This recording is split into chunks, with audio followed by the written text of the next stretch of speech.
दोस्तों, आप सबने अपने आज तक की लाइफ में किसी न किसी की लाश जरूर देखी होगी। वो अनजान हो सकती है या किसी अपने परिजन की। पर क्या मैं आपसे पूछूं कि क्या सांसें बंद होने तक ही हमारी मौत सीमित है? हमारे ईश्वर ने इतने ढेर सारे मसल फाइबर को मिलाकर इतनी उलझी हुई शरीर रचना जो हमें दी है, क्या सांसें बंद होने पर ये जलाने या दफनाने के लिए तैयार हो जाएगी? मैंने अपने पिछले वीडियो लेक्चर क्रायोनिक्स में इसके डिटेल में चर्चा की है। उसका लिंक आपको डिस्क्रिप्शन में मिल जाएगा। काफी इंटरेस्टिंग वीडियो है, आप जरूर देखिएगा। वैसे दोस्तों, आपने फॉरेंसिक साइंस का नाम तो सुना ही होगा, जिसमें किसी लाश का पोस्टमार्टम होता है। वैसे काफी मजेदार साइंस है ये। जानकारी के लिए मैं आपको बता दूं कि किसी डेड बॉडी का पोस्टमार्टम कर डॉक्टर बता सकता है कि उस लाश की सांसें कब रुकी या किस कंडीशन में वो व्यक्ति मरा। मरने के बाद उसे अपनी जगह से हिलाया गया या नहीं। डॉक्टरों की इन सभी सवालों को लेकर जो कैलकुलेशन होती है वो 100% सही तो नहीं होती, पर सही स्थिति के लगभग ही होती है। हमारा आज का वीडियो लेक्चर भी इसी मजेदार साइंस से जुड़ा है। डेथ की थर्ड स्टेज यानी मौत का तीसरा चरण, जो कि है रिगर मॉर्टिस। अभी तक आप ये तो समझ गए होंगे कि सांसें रुक जाने तक ही हमारी मौत नहीं रुकती। हमारा ये जटिल शरीर 1, 2 या 3 नहीं बल्कि 7 मौतें मरता है। ये एक प्रक्रिया है, ना कि कोई घटना, क्योंकि हर किसी की मौत का एक अलग तरीका है। क्यों, है ना? कोई अधिक उम्र या बीमारी से मरता है तो कोई आत्महत्या कर लेता है। कोई आकस्मिक मौत मरता है तो किसी की हत्या कर दी जाती है। पोस्टमार्टम में भी इसी का परीक्षण होता है, जिसमें रिगर मॉर्टिस काफी मददगार साबित होता है। पहले हम समझते हैं कि मौत होती क्या है। जब दिल धड़कना बंद कर देता है, कोशिकाएं मरने लगती हैं, ऑक्सीजन का स्तर गिर जाता है, शरीर की बुनियादी हरकतें काम नहीं करती, जैसे नसें, मांसपेशियां, अंग काम नहीं करते, तब डॉक्टर उस व्यक्ति के शरीर को लाश घोषित कर देता है। इसी दौरान रिगर मॉर्टिस की भी स्थिति लाश में शामिल होती है। रिगर का मतलब है कठोर यानी स्टिफ, और मॉर्टिस का अर्थ है मौत। रिगर मॉर्टिस यानी कठोर मौत। फॉरेंसिक की भाषा में कहें तो rigor mortis is a state of muscle in a dead body when they become stiff or rigid with some degree of shortening. मौत के बाद शरीर में ग्लाइकोलिसिस समाप्त हो जाता है। जानकारी के लिए आपको बता दूं कि ग्लाइकोलिसिस एक मेथड है जिसके द्वारा सेल्स यानी कोशिकाएं एनर्जी प्रोड्यूस करती हैं। ग्लाइकोलिसिस खत्म होने के बाद एटीपी का रीसिंथेसिस असंभव हो जाता है और मांसपेशियां अपना लचीलापन खो देती हैं, जिस कारण लाश कठोर हो जाती है। ये कोई परमानेंट रहने वाली स्थिति नहीं है। ये केमिकल चेंज लाश में खास तौर से कैल्शियम के कारण होता है और मौत के 2 से 4 घंटे के भीतर शुरू हो जाता है। ये कुछ कारणों से प्रभावित होता है, जैसे आसपास का तापमान यानी कि टेम्परेचर, उस व्यक्ति का वजन, व्यक्ति ने किस प्रकार के कपड़े पहने थे, उसे कोई बीमारी या बुखार तो नहीं था, मरने के समय शरीर का पोस्चर उसका कैसा था। आमतौर पर जो लोग किसी आपदा के कारण जैसे कि सुनामी, चक्रवात या फिर किसी हत्या के दौरान मरते हैं, वहाँ रिगर मॉर्टिस के कंडीशन को समझना ज्यादा आसान होता है। मेरे पास 1991 में बांग्लादेश में हुए चक्रवात पीड़ितों के लाशों की एक तस्वीर है, जो मौत के इस चरण को बखूबी समझाती है। रिगर मॉर्टिस की स्टेज लाश में लगभग 48 घंटों तक रहती है। उसके बाद वो लाश सेकेंडरी रिलैक्सेशन में आकर ढीली होने लगती है। दोस्तों, अभी तक के लेक्चर में आपने लाश के थर्ड स्टेज के बारे में जो भी कुछ सुना, इसके बाद आपके मन में मौत के पहले और दूसरे स्टेज के बारे में जानने की व्याकुलता तो जरूर आई होगी। सेकेंडरी रिलैक्सेशन का नाम सुनकर आप प्राइमरी रिलैक्सेशन भी जरूर जानना चाहते होंगे।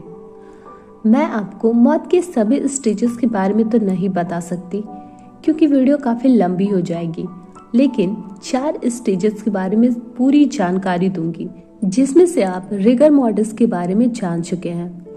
मौत के बाद लाश में जो पहले 4 साइंस आते हैं, उसी के आधार पर शरीर का पोस्टमार्टम होता है।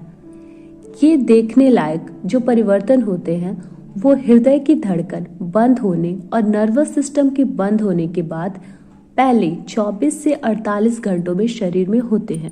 पहला साइन है पैलर मॉर्टिस। जैसे जैसे दिल धड़कना बंद कर देता है, पूरे शरीर में रक्त का संचार कम हो जाता है। त्वचा की तरह हृदय से दूर के अंगों को खून मिलना बंद हो जाता है। इस कारण लाश पीली पड़ने लगती है। पैलर मॉर्टिस मौत के 15 से 30 मिनट के बाद शुरू होने लगता है। दूसरा साइन है एल्गर मॉर्टिस।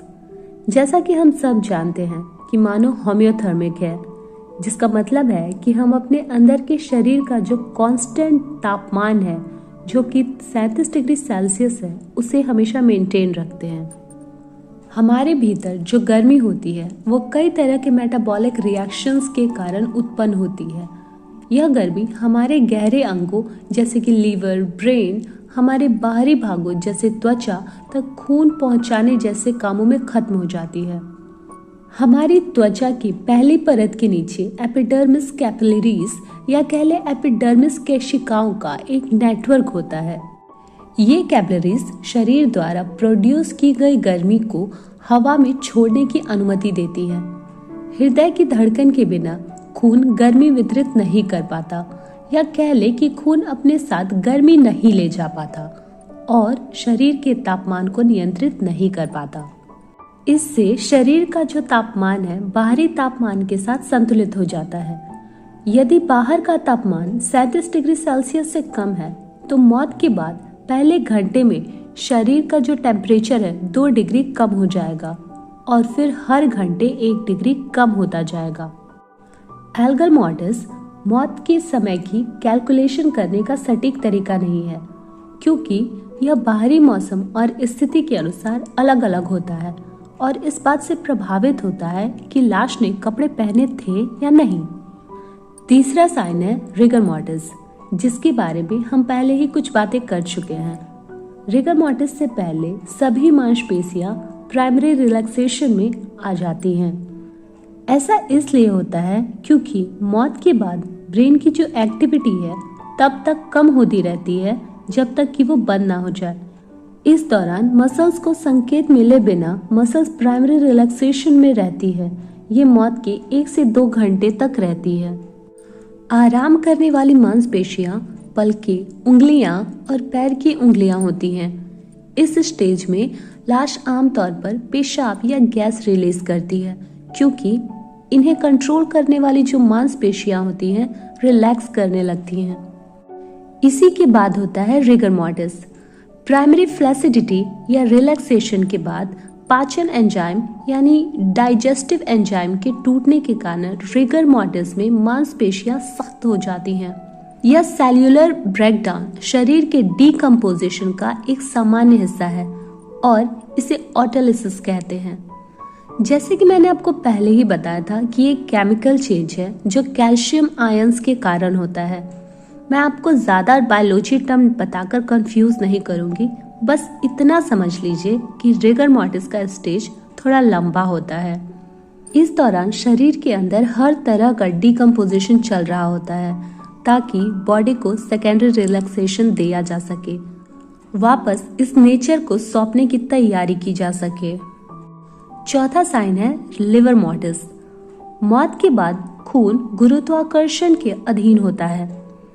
अब जबकि हृदय से कोई बल नहीं मिल रहा होता है, यह जहां भी गुरुत्वाकर्षण बल सबसे मजबूत होता है वहां जम जाता है।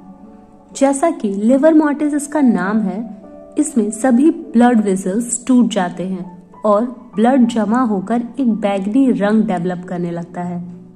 यह बैंगनी रंग इस कारण बनता है क्योंकि हीमोग्लोबिन के डीऑक्सीजनरेशन से डीऑक्सी हीमोग्लोबिन बनता है जो बैंगनी नीले रंग का होता है। ये स्टेज भी डेथ का सही समय बताने में काफी मददगार है क्योंकि एक बार लिविडिटी फिक्स होने के बाद यह शरीर को हिलाने पर भी फीका नहीं पड़ता। तो दोस्तों, इस वीडियो लेक्चर के बाद मैं आपसे ये उम्मीद तो कर सकती हूँ कि अगली बार अगर आप किसी अनजान डेड बॉडी को देखेंगे तो आप ये अंदाज़ा लगा सकते हैं कि किस कंडीशन में उस व्यक्ति की मौत हुई होगी। अगर ये वीडियो आपके लिए हेल्पफुल रही तो प्लीज़ वीडियो को एक लाइक ज़रूर करिएगा।